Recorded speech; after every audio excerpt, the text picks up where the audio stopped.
What's going on, everybody? Today we have another Minecraft video. Finally got down to releasing my world tour video. That's right, going on a tour. We're gonna go see all the finished builds in the world, all the current builds that are underway in the world, all the stuff that's got to be finished. We're gonna go see everybody else's builds because there's like 4 other people on this world. It's gonna be a blast. It's a little bit of a longer video. Hopefully you can stick with me through the whole thing. Don't forget to like and subscribe and hit the bell for notifications. Leave a comment. Let me know which one of these builds and which one of the bases you thought was the best, or which one you thought was really cool and was your favorite. I work on this world on my Twitch channel. There will be a link in the description below. Come check me out over there if you want to follow me as we build it together. But without further ado, I hope you enjoy. This is spawn. This is where you first come into the world. It isn't the first thing that I built in this world, but it was one of the first. You first come into the building, you get a nice little sign that says welcome to spawn. I do all my raiding here, so like this isn't all the banners, but this is a lot of the banners from the raids that I've done. Put a bunch of little starter kits here for people, new people if they join in. This is the sole last remaining villager here, only because he's stuck in a bed. But essentially this is the community house. You come up the stairs and there's a bed for everybody. It's a nice locker. This is a project that is still ongoing. It is my all-in-one mega garden. So essentially I wanted to put every single thing from every realm that you can farm in one spot. So the main floor, you have the Crimson Forest from the Nether. Come down here and you have a giant carrot field, giant potato field, cocoa beans, and a giant wheat field. If you go up the tower, right on top of the Crimson Forest is the Warped Forest, where you can come and get your warped wood and your fungi or your mushroom lights. And then if you go up a floor, you have your glow berries. Just countless amounts of glow berries. And continue going up, you get your watermelons and your pumpkins. You come up here and you have your nether wart floor, for all your potion needs.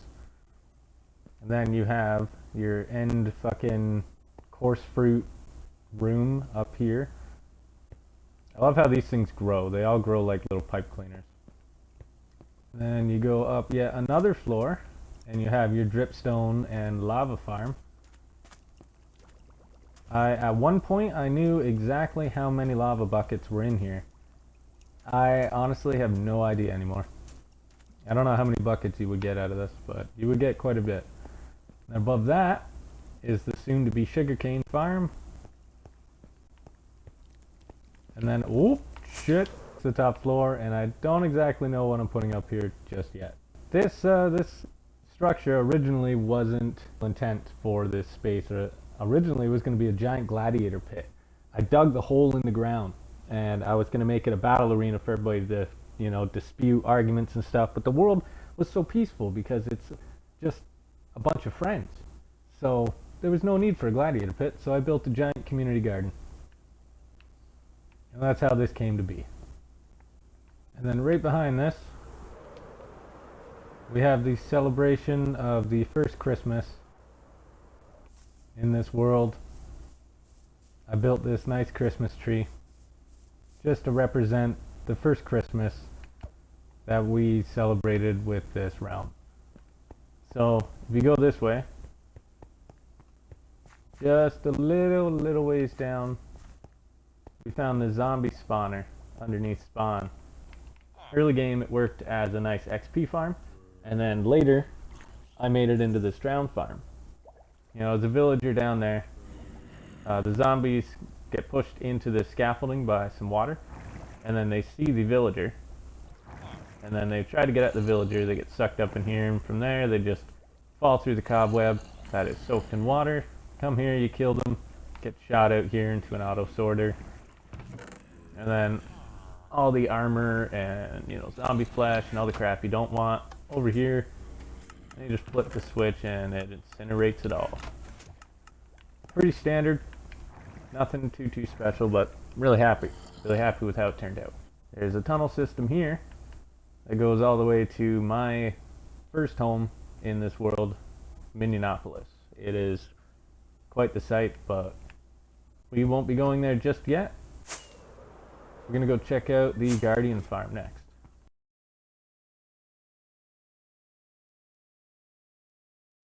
If you follow my Twitch streams or my YouTube channel, you'll know that this is the Guardian farm factory. We just recently actually did the collection system on it, which I might say works way better than I fucking ever could hope it does. And it is so satisfying to sit here and just watch all the items come into one spot and fall down.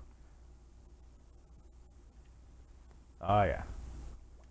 This was a mega project that I had help from Ghost, the owner of this world.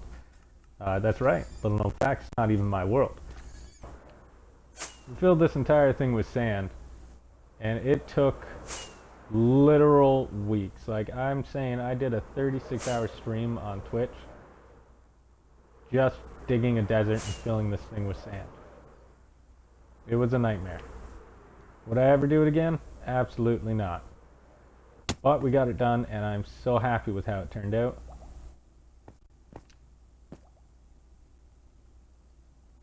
And down there, inside the Guardian, is just a standard auto sorter. Sorts, all the different ingredients in the fish, all into different piles. I have an idea for something to do over here for the future, but I don't want to spoil it. You'll have to like and subscribe in order to figure out what that will be. From here, we're gonna go on and go see Budman's old place.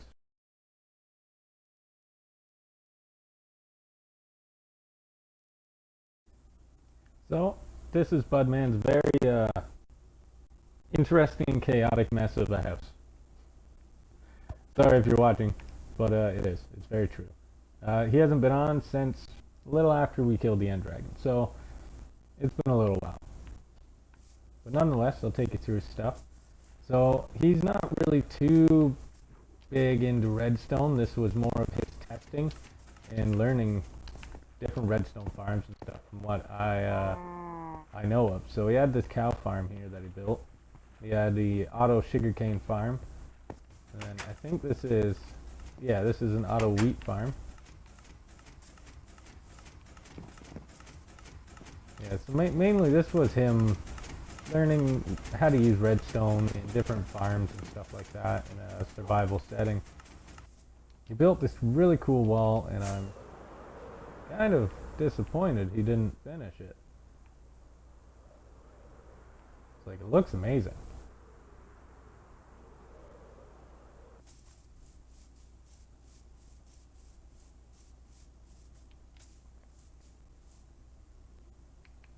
So Budman likes to build a lot of pirate ships, boats, stuff like that. It's really all he builds. I'm surprised he didn't build a house on a giant ship in the ocean. That's what I thought he was going to do. But instead, he found this awesome rock spire, and he built this cool ship in it. Kind of like it got stuck here, like an ocean was here at one point, and then it dried up, and the remaining of this ship got perched on this rock. But inside of it, he's got this nice little storage, a snow golem here. There's a staircase going down to what I assume is his mine down there. Little front door. Enchanting setup.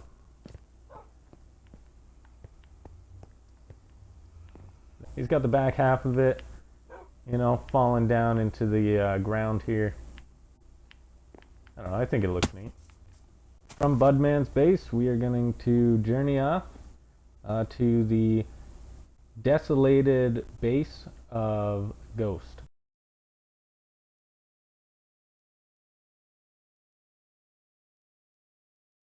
This is the remains of Ghost's original starter house. He settled in these mountains close to Budman so that way they could work together. You might have noticed the rail train bridge that connects the two bases. It ends up there. But once he moved to his new base, which we'll go see later, we decided to make this look like it had just been attacked by like hordes of enemies. You know, we blew it up, we set fires. We actually fought our first few wither bosses here just to give it that random exploded chaos, you know. But I'll take you on a tour of what it looks like. So he used to have his garden here. Again, it's all destroyed now. This was his main house. It's got a mine over there, and there's an entrance over there as well. I believe there's a skeleton farm down there somewhere. Back. Up here you have probably the least destroyed thing, but still has a giant hole in it. This was his house, his second house. It was really nice when he was living here. Yeah.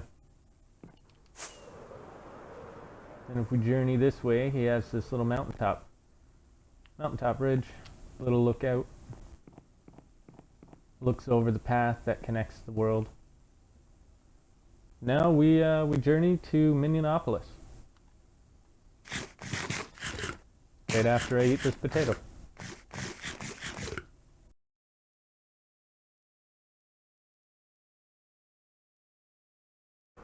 So this is Minionopolis. This is the town that I've been building since the very start. Is it a constant building? No, it's more of like a staggered ongoing thing. But originally, it all started with this mine. So this hole is the first actual thing that I built in this world. Is this mine shaft. And it is beautiful. It's got a little bucket down there, crane, bringing up supplies. The golem fell down there a long time ago. He just has not died since. And I just left him down there. But this is my town. I'll take you on a little tour. So because it's an ongoing project, there's only so many profession buildings in right now. This was my grand workshop because I lived here for the longest time. This was my grand workshop. All my stuff was here. This is a map of the ocean monument. Well, right after we dug out the majority of the sand, and had the actual monument like exposed. It was a hell of a project. You know, I got a little cobblestone pass and stuff. It's my cryptography building where my first world map was. These are all the different ocean monuments and forest mansion maps and treasure maps that I've gotten and decided I wanted to display anyways. That's some of the world map left there. And we'll journey over this way. This is the village garden. This is where they get the main supply of their food in the garden district. I had cows in here at one point, and I had sheep over here, and pigs over here. And this is my garden. So they're not so much functional anymore because I don't really use these, mainly because I have the mega garden over at World Spawn. But the sugarcane one, I opted out to actually just building this little nifty machine. So you just hit this button that grows the sugarcane, chops it. So you just sit here and collect mad sugarcane. This is how I build my fireworks. I laugh because I built these giant towers to help me build fireworks and to help produce the paper needed. But in all reality, I use that tiny wee machine in behind these giant towers. Yep. Over here we have the world map.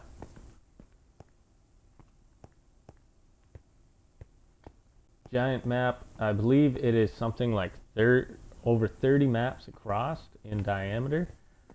I can't remember exactly, but I have plans on making it bigger because I want to include the end portal in it, which is another 5 maps this way roughly. Eventually this is going to be the town's market. I have 3 different bridges that cross over. We have the wishing well. I will show you that last though, because it's probably my favorite thing in this town so far. None of the houses are very special. They're all just little small tiny buildings. I wanted to keep that village, like natural village feel, but kind of update it with more nicer buildings, you know, different types of buildings, and just variety. But I wanted to keep them all small so that way I could cluster them, you know. Over here we have my nice little outdoor bee farm. Animals spawn in there all the time, but all these beehives have campfires under them, so that way I can collect the honey safely. If you follow my YouTube channel, you'll know that we built not only this garden, but Minneapolis' first restaurant over here. This little restaurant is the home to 5 different cookers. One of them is upstairs. There's one more profession building on this side that I did not show you, and that is the Dark Church. The Dark Church is where I come for all of my spellcaster needs and potion needs. Where all my book stands are, my enchanting setup. My original netherwort farm was down here. Before I made the mega garden at spawn. Is the wishing well. So this is a project I started with Fallen Circa. He's a buddy of mine who also plays this world, of course. He played on it for a short time, and he helped me accomplish so much. His base is beautiful. He has, unlike me, he has attention for the little details in Minecraft, you know. But this is the wishing well. I've done a couple of videos on my YouTube channel on doing the pipes and just digging it out in general and building it, but there's a finished pipe, the water coming through and all the different pipes coming down into it, you know. Eventually I'm going to build these pipes sticking out of the walls. I'm going to hook them all up to hopper clocks so that way, you know, they drain out the water at different intervals and stuff, and it'll give this like life and make it look more active, you know. The cool thing in my mind is my Mega Forge. When I did the Guardian farm, I needed to smelt all that sand into glass. And then the map art in the sky that we're going to go look at later is also just pure glass to make it spawn proof, right? So I needed so much glass at one point that I decided that I wanted a quicker way to smelt it. So I went on my test world and I figured out how to hook up 64 forges together. And this is the monstrosity I came up with. So like mega forges aren't anything new. Lots of people make mega forges. This is one that I personally designed. It cooks one entire stack of ore in the time it takes to cook one piece. The only thing that slows it down is the hoppers, because the hoppers can't move the items as fast as they get cooked. But that is it for Minneapolis, so without further ado, I think we're going to head over to Fallen Circa's base and show you his mountain fortress.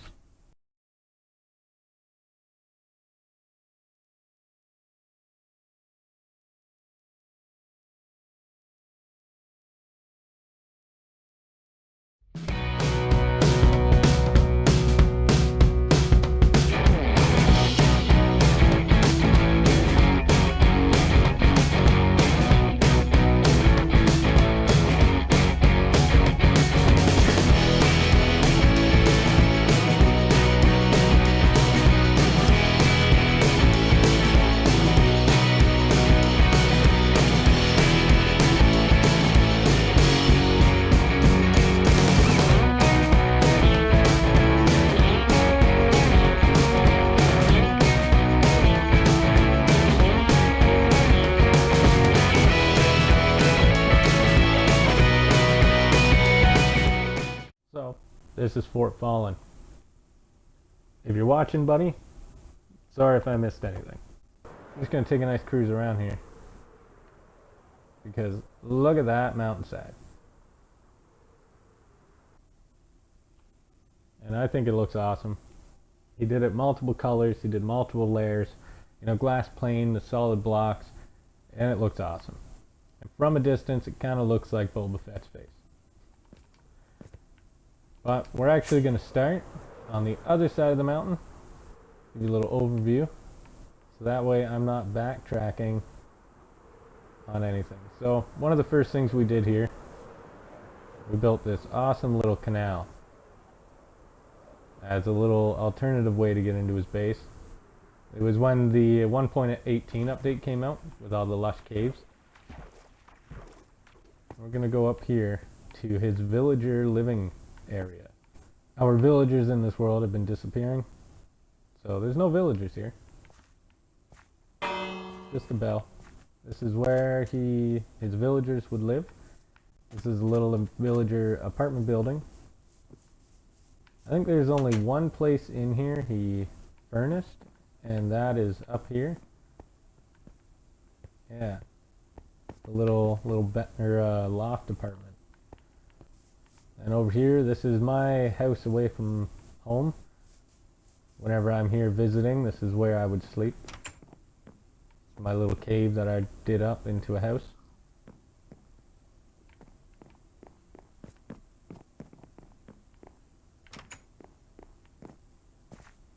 Got a nice big garden. It's got another living quarters over there. We'll go check that out. He has the attention to detail that I don't have. Look at this.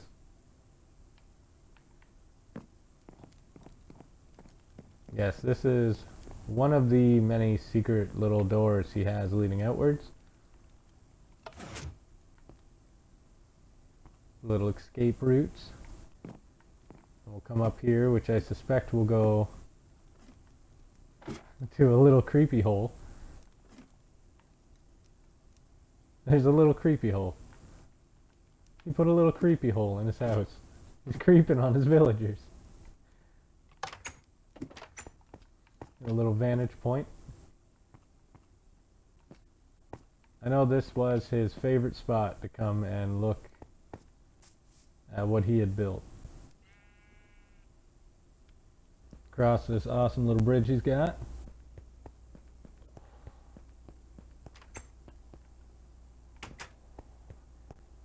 Comes up into his courtyard. This is the little house he's got in his courtyard. Trap. Oh, I fell in the trap. Well, it's a good way to show you that he has a little trap door there for intruders. People coming to steal his goodies.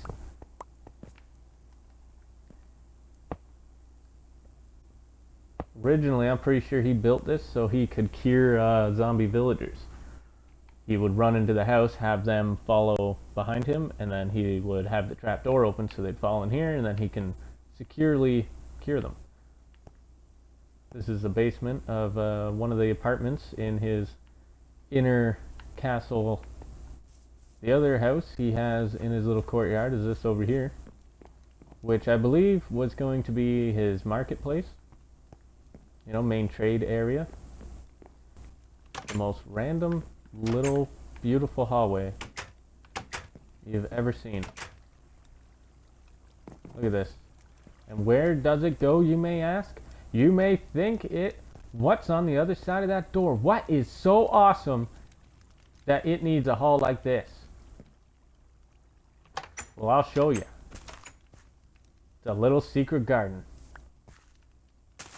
That's right.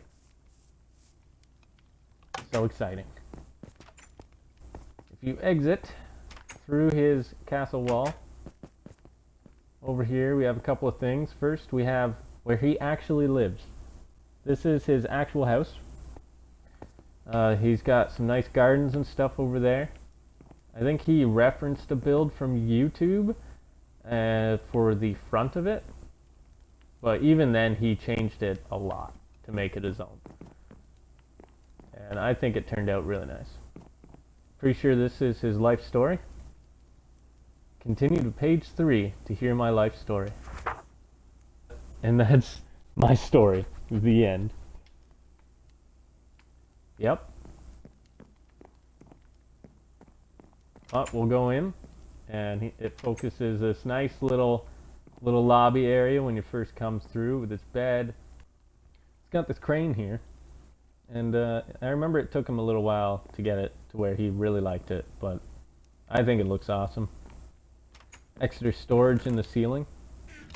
Then you come down here. He's got tons more storage in here. A nice plant column. This goes down to his mine down there. So if we come down this way, it's got this nice little winding staircase. Goes down to the riverside. Beautiful looking bridge with the nice prismarine detailing in the center of the column. And he has a little horse stable over here. You may have noticed this little thing stuck in the hill. This is the main body. His massive wall of storage. So in here is a massive pit mine that he dug in the beginning and decided he wanted to build his house here. There's the window from the inside that I showed you. Before I show you what's down the hole though, we have one more thing outside to show you. Again, there's so much at Fort Fallen. Through his nether portal we have a little nether room supply. And then up here there's a little lookout. This crazy tall winding staircase.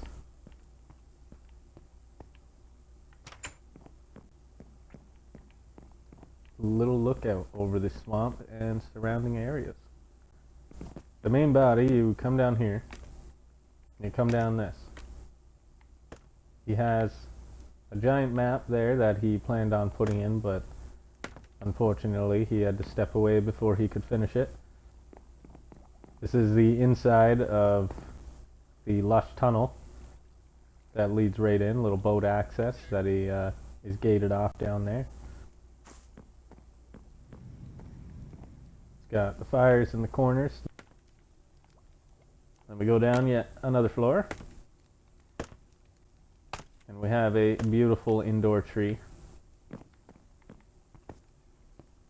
Custom built tree, I might add.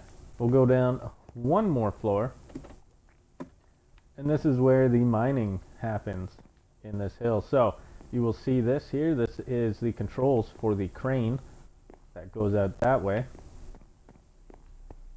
and is sitting there, the two-way crane. He built this, and I think it looks awesome. It gives it a little more function in this place, which is cool. It's got this basket here full of ore. It's got one over there that's got some chests in it. It's got a super large one down there. And he has this really cool cave down there. I'm pretty sure that covers the massive amount that Fallen got done in the like 2.5 months that he played on here. And so from here, we're going to go and view Ghost's place, which is just south across the ocean from here.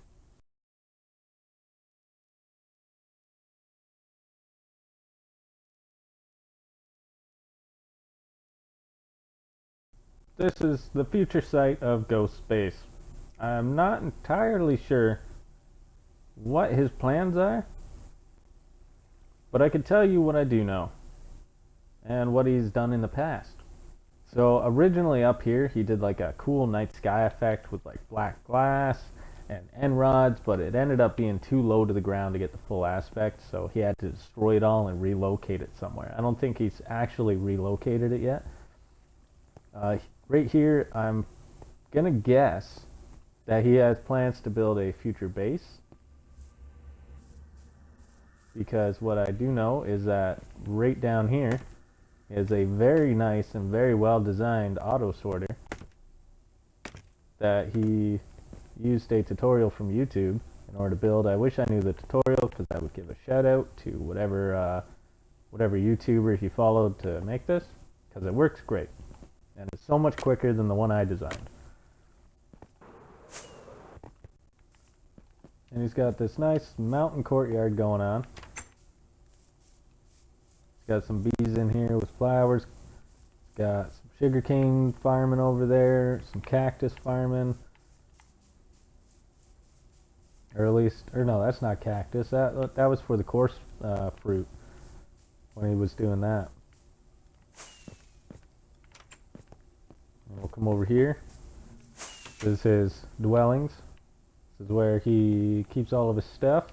Here's the map art that we will check out after we're done here. This is my personal favorite room in his entire base. Is his forge room. Can you guess why? Take a guess.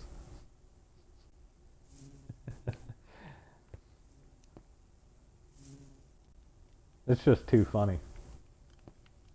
And then last but not least, we have Ghost Lighthouse. Beautifully constructed.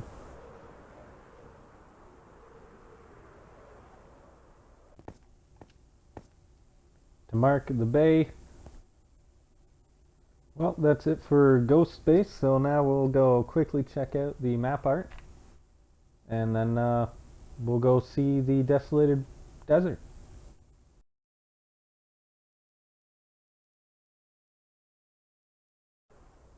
This is another project that I will be finishing up on my stream here at some point. I want to put a giant creeper skull, you know, well, not a creeper skull, but a giant creeper head with, you know, kind of like the skull and crossbones theme, but instead of skull and crossbones, there'll be a pick and a sword, and I think it'll look awesome.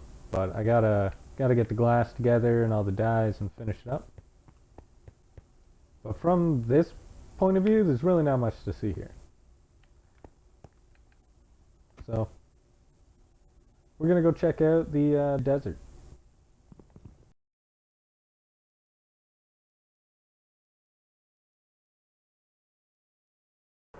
Looks like a regular desert, eh? Until you get to about here. Then you realize that I've dug almost every block of sand out of this desert. Why? Well, if you were paying attention earlier, I dug every block of sand out of this desert so that way I could fill that ocean monument. This was how much sand it took. And this is the house that holds all the sand. That's what the desert looks like on the map. And in every one of these, with an item frame on it, is a full double chest with sand. And that one has some in it. This house was originally, this was the last hopper with an item frame on it. Everything that way and up was full of sand from this desert. That's how much I've used making glass. That's how much I've used on projects and different stuff like that. But to store it all, naturally, we built a house out of sand to store all the sand. Now we're going to head to some places that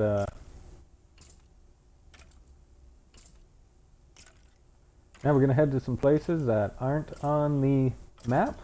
We'll have to go through the nether in order to get there. When you come to the nether, because all the portals are linked, this is always where you come, which is the nice part about not having them over 1,500 blocks away from each other. But not all the portals are linked to this one. Some of them are quite a good distance away, so I had to dig a tunnel. But before we get to that, this is the nether hub that I had built for the world. You know, automatic trading system for all the piglins. Pretty simple design, you know. Yeah, switch activates that, pushes that in. It's pretty simple. There's a hopper there. When it registers something going through it, the signal gets kicked back up, you know, shoots the thing out. Pretty simple, pretty standard. And then of course underneath that I have a massive auto sorter that has an option for everything in it. This is the overflow, Each one of these chests is just jam-packed full with everything. And then these are where anything that gets skipped through or for some reason has fallen into the system would end up here. And of course we have an incinerating switch. So anything we put in here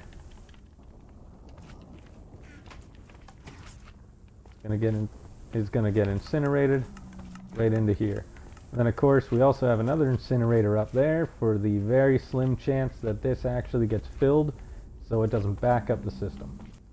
So you can actually see over there our original scaffolds and staircases and stuff around, but later on we just decided this was the best option for getting in and out because we all had wings, we're all flying, you know, and so this is how we get in and out of the Nether Hub.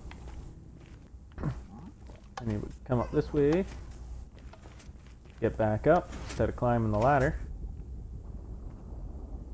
And then if we go to the bottom of this ladder, there is a tunneling machine from where the netherite that I got in this world and still use to get in this world, there's the tunneling machine down there. It's broken at the moment, doesn't really work the greatest, but essentially there's a tunnel down there that if you were to try to run from one end to the other, it would take you probably about 30-40 minutes. But that is it for the initial Nether Hub. And you come up here, we have the tunnel I dug for the 1.8 chunks. It is 1,000 blocks long.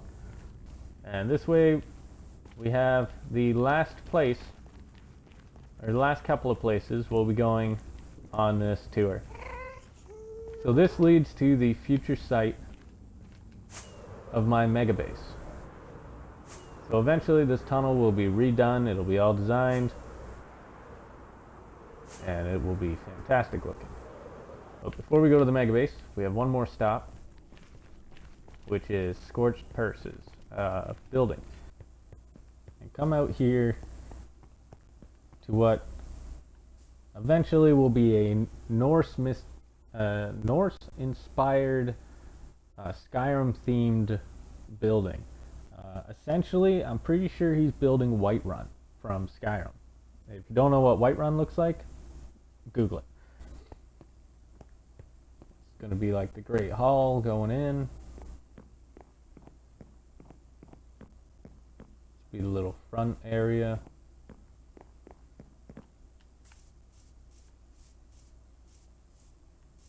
Yeah, again, I'm not entirely sure what's going on with this, but I know essentially he wants to build Whiterun from Skyrim.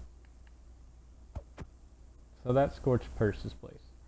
So we're going to traverse back through the Nether, back through that long tunnel, and go to our last destination, which will be the future site of my mega base and what is currently my storage.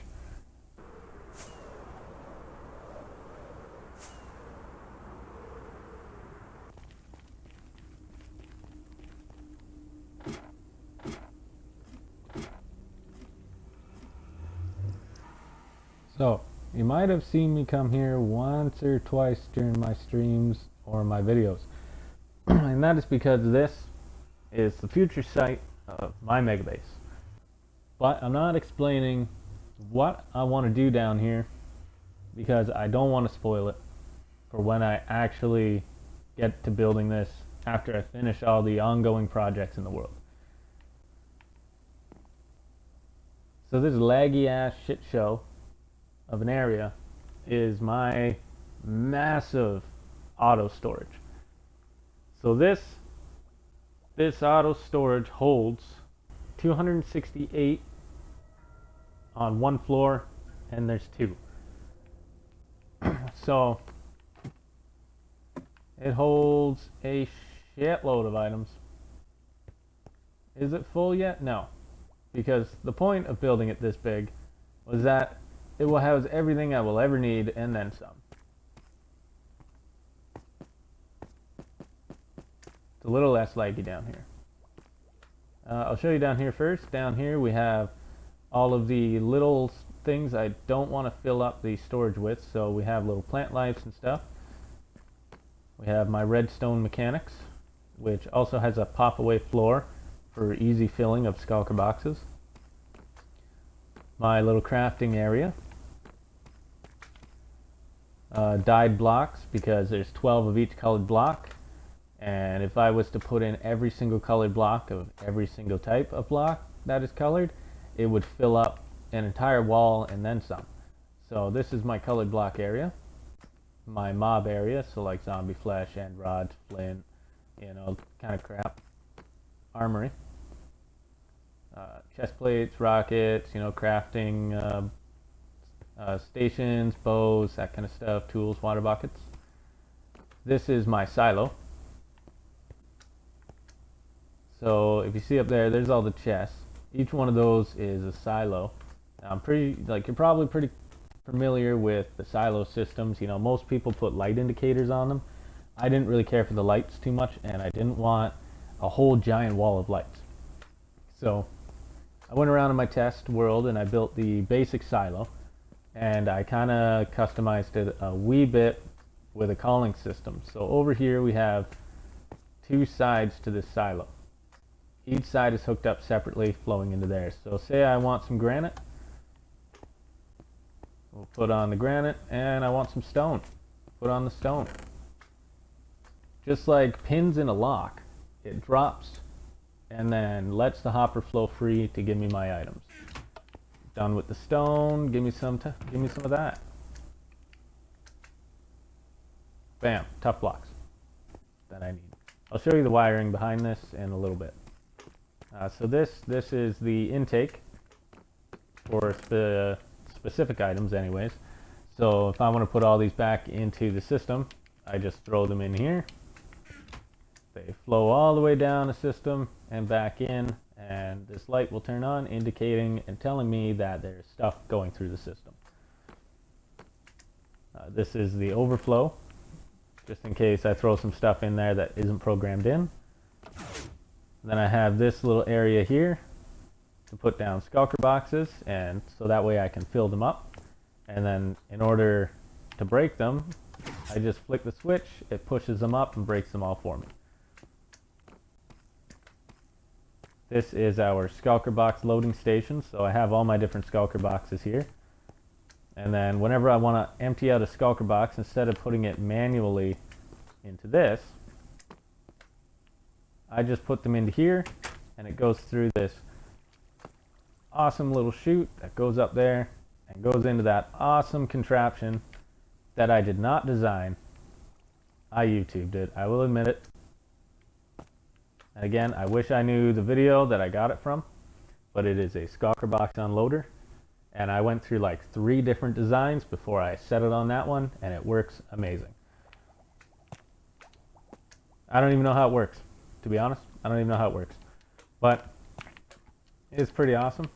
So it's got a skulker box unloader as well, and then the skulker boxes, when they're done unloading, they just get pushed back into here. It's fantastic.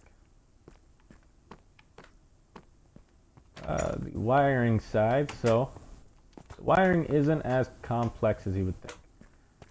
So there's the main intake. Just like any sorter, you know, it has an intake, goes all the way down to this water chute, and it gets shot up into there where all of the auto sorter contraptions are. It goes all the way down here, loops around to the other side, or it goes all the way to the top, loops around to the other side, comes down, loops around all the way down back here, and then comes back down and goes up here and into the silo, and then back down there and into the overflow.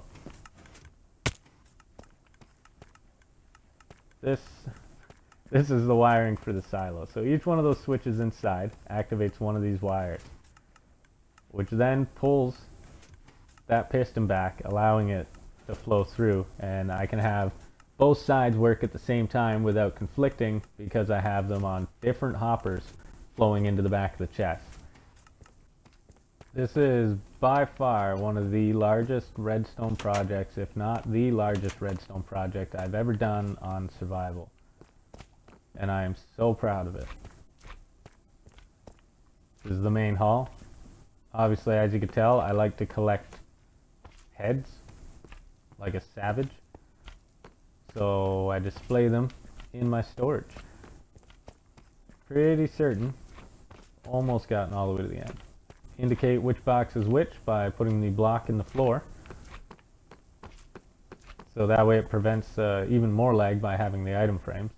Because originally I had item frames down there as well as up here, just like this. But it didn't work out too well with lag. So to keep the lag down, I put the actual blocks down there, which works just as good. Then I put the loose items and stuff up here, like bones, bone meal, stuff like that, that aren't blocks. And over here we have all the different ores, all the different ore blocks, all the different raw ores, just missing deep slate, diamond. Yeah.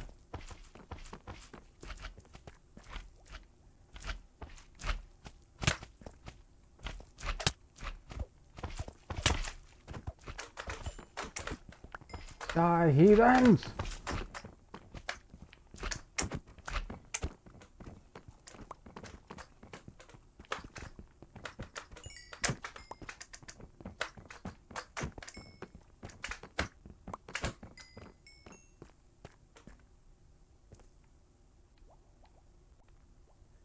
Well, and with that, I believe that is everything in this world up to date. Well, that is everything in this world up to date. Thank you for watching and sticking through with me all the way to the end. Let me know in the comments which is your favorite build. Don't forget to smash that like button and subscribe so that way you are up to date on future content. If you're interested in coming and joining and building along in the world with me, I do this all on my Twitch stream. There's a link in the description. Go check it out. Follow me over there so you can know when I am live. I hope you enjoyed this video. Until next time, I hope you have a wonderful day.